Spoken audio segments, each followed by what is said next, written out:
The Golden Globes are usually a big Hollywood affair seen as a litmus test for Oscar nominations. But not this year, due to continuing scrutiny over its lack of representation. For the first time in decades, there was no live TV broadcast. Last February, it was revealed that the Globe's judging panel didn't have a single black member. And since then, the Hollywood Foreign Press Association added 21 new members, making it its most diverse class ever. Of the new members, 48% are women and 29% identify as black. Kimberly Reyes is among the new members who cast her vote for this year's Golden Globes, and we welcome her to Quicktake. Kimberly, it's good to speak with you. For a lot of us, I've been watching the Golden Globes for years. It kind of felt like they were canceled because there was no live telecast, no celebrities that took part, no red carpet. But there was a ceremony that only members of the Hollywood Foreign Press Association could watch live. Everyone else got updates from Twitter. So first off, just give us some details from last night's event. What was the most exciting moment? What was disappointing to you? Well, I think we're all disappointed that we couldn't be there in person, be it for health reasons or, just what's going on in Hollywood right now. But I had a really good time watching the ceremony. I was really proud. I feel like my voice was heard. And I'm also part of the social media team, so I was pretty busy with everything going on last night. So I just felt like 100% in the mix of everything, which was great. And let's talk about the winners, because MJ Rodriguez won for her incredible work on Pose, and she became the first transgender woman to win a Golden Globe last night. In her Instagram post, she kind of did a thank you speech that you typically hear televised, and she said that, this really would open doors for other young, talented individuals. And we always talk about the importance of young, diverse people seeing those who look like them represented in TV and film and at these award shows.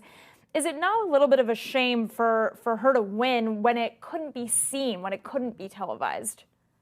Well, I think on your first point, representation is huge. It matters incredibly. I mean, if you look online and Google, little kids with their faces next to the Encanto screen for finally getting to see someone that looks like them on screen, I mean, it's beautiful. And I think that, the movies and TV that came out last year just really move the needle forward in terms of representation. And so far as her not being able to give a speech, yeah, I mean, I wish it was under different circumstances, but I'm just really, really glad that, this historic moment happened.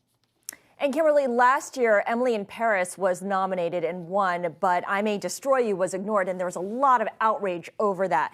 It led to the LA Times doing a complete investigation into the Hollywood Foreign Press Association and the inner workings. What was your big takeaway from that reporting, and how did that influence your decision to join the association? It was probably the biggest reason I joined, if I'm being honest. I was really appalled that it wasn't nominated. It was, to me, one of the most creative TV shows to come along in decades. And so I just thought I can continue to bark from the outside, or I can try to change an organization from within. And that's what I feel like I've been doing. And tell us a bit about that process, Kimberly. I know that you're based in Ireland. Do you cover the U.S. entertainment industry from there? Well, I am back and forth between New York, San Francisco, and Ireland all the time. I write predominantly for Film Ireland, but, I've been an entertainment journalist for like 20 years. I write for different Irish papers, and I don't even know where to begin, just lots of different places, but mainly from Ireland. Got it. Now, the Hollywood Foreign Press Association announced a whole new string of bylaws that you had to agree to, any new member had to agree to when they joined the organization, to address the ethics issues and diversity issues that they were called out for. Can you walk us through some of those bylaws and whether they go far enough in your view? Well, I can't specifically speak to the bylaws themselves, but I can say that they are some of the strictest things I've signed. I've been in this industry for a very long time, and they are sweeping ethical changes to the organization. So I think there's very little room for members to have any sort of there shouldn't be anything suspect happening. I'll put it that way. Yeah, and we were able to have the chief diversity officer from the HFPA on our program a little while ago, and we talked about how HFPA still has not met its own membership goal of 13% Black membership. What do you see, Kimberly, that convinces you that things are going to be different moving forward? What's the biggest thing that to you says, okay, they're going to meet this goal in 2022?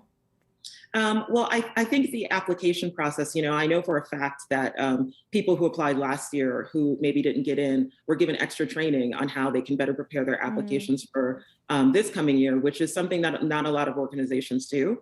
And so I think the organization, from what I can tell, what I've seen since I joined, is dead set on change and moving forward and moving the needle. Hollywood is all about second and third and fourth chances here, making that comeback. What do you think the Hollywood Foreign Press Association needs to do to repair its relationships and reputation within Hollywood in order to make that comeback and become one of the most influential award shows once again? Yeah, I think people have to really think about who they're punishing and why. I'm a new member. The 20% of the organization is now new members. If we meet our goals for this year, it'll be about 50% of the organization that's new members. Should people like me be punished? I mean, that seems counterintuitive, right? Should big winners last night have their wins sullied by this? I think that also seems counterintuitive. So at what point, are we going to move forward?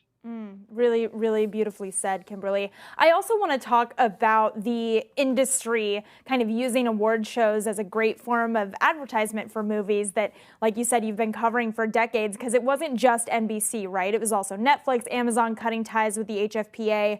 To what extent does the move away from award shows potentially damage the television and film industry as a whole and our ability to kind of continue to go and see movies moving forward? Yeah, I mean, that's a fantastic question. And I think we're going to see how that plays out. I mean, we'll see, if absence is going to make the heart go stronger, if Hollywood really can persevere without, full participation in award shows. I think, the coming months are going to tell that story. But, viewership has been down for the Oscars, for many award shows for a while now. And I think, how we choose to come out of COVID, how we choose to deal with this going forward, this next year is going to be instrumental in telling that story. Kimberly, really appreciate your joining us and giving us your perspective on the Golden Globes. Kimberly is one of the new members of the Hollywood Foreign Press Association. Have a great day.